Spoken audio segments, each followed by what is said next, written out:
इससे पहले मैंने आपको शीर्ष सुमन के बारे में बात बताई थी और शीर्ष सुमन के बारे में कुछ तथ्य बताए थे। अब बात करेंगे उत्तराखंड के महान पुरुष बद्रीदत्त पांडे। ठीक, बद्रीदत्त पांडे जिनको कुमाऊं केसरी से नाम से भी जाना जाता है। बद्रीदत्त पांडे का जन्म 15 फरवरी 1882 को हुआ था। कहाँ पर हुआ था? स्थान कनखल, हरिद्वार में। ठीक, अब आप सोच रहोगे बद्रीदत्त पांडे को कुमाऊं केसरी क्यों कहा जाता है? क्योंकि हरिद्वार गढ़वाल मंडल में पड़ता है और कुमाऊं अलग क्षेत्र है। ठीक, अब हरिद्वार में इनका जन्म हुआ था, बल्कि बाद में कहाँ चले गए थे? अल्मोड़ा। ठीक, इसलिए कुमाऊं के निवासी कहलाते थे और इनके पिता का नाम था विनायक पांडे। अब इनकी शिक्षा इनकी अधूरी रही। अब अधूरी शिक्षा इनकी इसलिए रही क्योंकि जो इनके पिता है और इनके माता है, इनके जन्म मतलब ये बचपन में थे, उस समय छोटी एज में थे जब उनकी मृत्यु हो गई थी। अब इनको जो पढ़ाने का काम किया इनके बड़े भाई ने किया। जब इनके भाई ने पढ़ाने का काम किया तो इनके भाई भी जब तक ये आधे लेवल तक शिक्षा कर चुके थे तो उसके बाद इनके भाई की भी डेथ हो गई थी, जिसके कारण इन्हें मजबूरी में शिक्षा को छोड़ना पड़ा और इन्होंने सैनिक कार्यशाला में काम शुरू कर दिया। मतलब ये सैनिक कार्यशाला में प्राइवेट जॉब के तौर पर काम करने लगे थे। जो कहाँ कर रहे थे काम? देहरादून में। ठीक, अब 1908 में इन्होंने उस नौकरी से भी क्या दे दिया? इस्तीफा दे दिया। क्योंकि इस्तीफा इन्होंने इसलिए दिया, बद्रीदत्त पांडे जो है, बद्रीदत्त पांडे को पत्रकारिता में क्या थी? रुचि थी। मतलब पत्रकारिता में इनका क्या था? शौक था, सपना था कि मैंने पत्रकारिता का आगे प्रकाशन करना है, जिसके कारण इन्होंने नौकरी से भी इस्तीफा दे दिया। कब? 1908 में। और किस नौकरी से इस्तीफा दिया था? जो देहरादून में कर रहे थे सैनिक कार्यशाला में, उस नौकरी से उन्होंने 1908 में इस्तीफा दे दिया था। अब बात आती है 1913 में इन्होंने अल्मोड़ा अखबार का संपादन किया। ठीक, 1913 में इन्होंने अल्मोड़ा अखबार का संपादन किया था और इन्होंने बद्रीदत्त पांडे ने लीडर और कॉस्मोपॉलिटिक के पत्रकारिता में भी काम किया था। ठीक, अब इन्होंने जब अल्मोड़ा अखबार का संपादन किया तो इस पत्रकारिता में इन्होंने ब्रिटिशों के बारे में छापना शुरू कर दिया।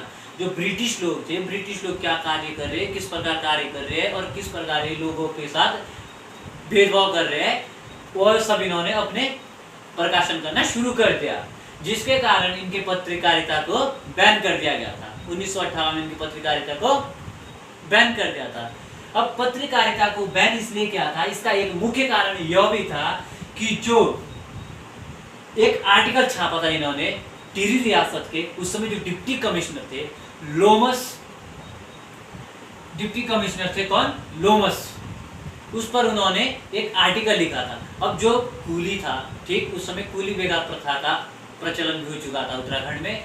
तो जो कूली उनका सामान ढोल रहा था उसको उन्होंने क्या? गोली मारकर उसकी हत्या कर दी, जो उन्होंने बद्रीदत्त पांडे ने अपनी पत्रकारिता पर छाप दिया था, जिस कारण इनकी पत्रकारिता को भी बैन कर दिया था। अब 1918 में इन्होंने विजयदशमी के दिन कौन सी? शक्ति नामक पत्रिका का प्रकाशन शुरू कर दिया।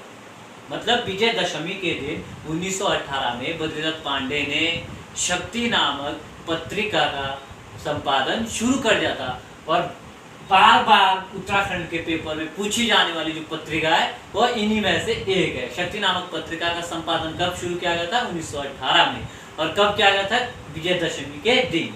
और क्यों किया गया था? क्योंकि जो इनके अल्मोड़ा अखबार की जो पत्रकारिता थी उस पर क्या? बैन लगा दिया गया था। अब बात आती है, बद्रीदत्त पांडे भी एक आंदोलनकारी थे। इन्होंने उत्तराखंड को मतलब उत्तराखंड के नागरिकों को अधिकार दिलाने के लिए और उत्तराखंड को आजाद करने के लिए, उत्तराखंड राज्य को एक अलग बनाने के लिए इन्होंने भी बढ़ चढ़कर हिस्सा लिया था। ठीक, अब ये फॉलो करते थे, मतलब ये जो किसके विचार मानते थे? स्वामी विवेकानंद के और बाल गंगाधर तिलक के और एनी बेसेंट, इन 3 लोगों के विचारों से बहुत प्रेरित थे। ठीक, और इन्हीं 3 लोगों के बारे में पढ़कर इन्होंने भी आंदोलनकारी में अपना भाग ले लिया था। ठीक, अब कुमाऊं परिषद में इनका महत्वपूर्ण रोल था। कुमाऊं परिषद की जो स्थापना थी उसमें इनका बहुत महत्वपूर्ण रोल था और कुमाऊं परिषद की स्थापना कब हुई थी? 1916 में। ठीक, अब 1920 में जब काशीपुर अधिवेशन चल रहा था तो इन्होंने एक बात रखी उसमें, कूली बेगार प्रथा जो चल रही है इस प्रथा का अंत करना है।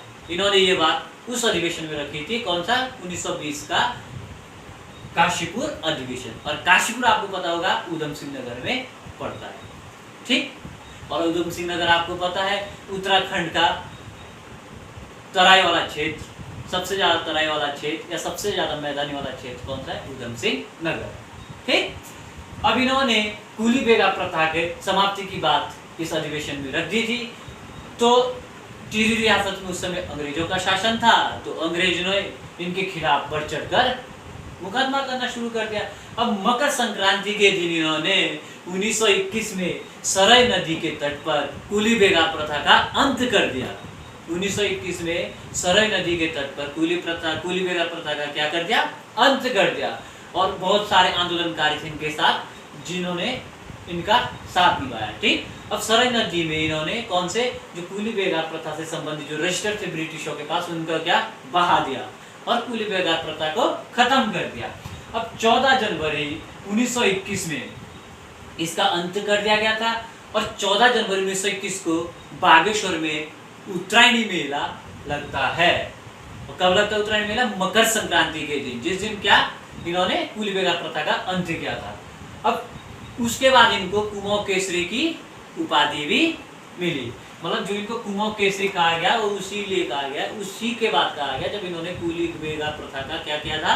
अंत कर दिया था, ठीक। अब 1955 में ये सांसद बने। कौन? बद्रीदत्त पांडे सांसद बने 1955 में। और बरेली कारावास, और इनको जब बरेली में कैद कर दिया गया था, बरेली में जेल में कर दिया गया था, तो जेल में रहते रहते इन्होंने कुमाऊं का इतिहास नामक पुस्तक लिखी। और बद्रीदत्त पांडे की सबसे महत्वपूर्ण जो पुस्तक है वो कौन सी है? कुमाऊं का इतिहास।